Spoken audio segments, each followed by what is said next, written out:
కనీసం మర్యాద అనేది లేకుండా పోయింది ఎవరికి. శత్రువు ప్రభుత్వంలోనే మేము మర్యాదగా బతికాం.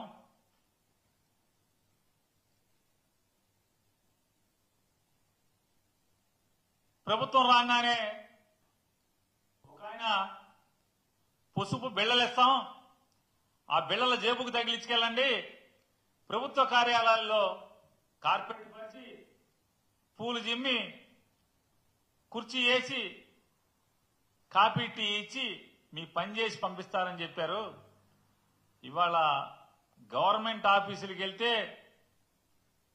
పురుగుల కన్నా హీనంగా చూస్తున్నారని చెప్పని ఆ మాజీ మంత్రి గారి కుమారుడు ఆక్రోశం, ఆవేదన, బాధ వర్ణనాతీతం పాపం.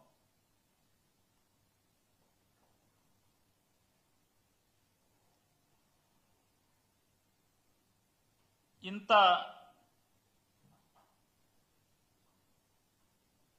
అంటే రాష్ట్రానికి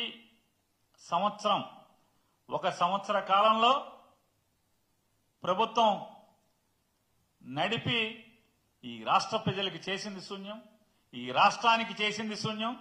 ఆఖరికి జెండా మోసి మీ మాటలు నమ్మి కేసులు కట్టించుకుని జైళ్లకు వెళ్ళొచ్చిన వాళ్ళకు కూడా తిరుక్షవరం.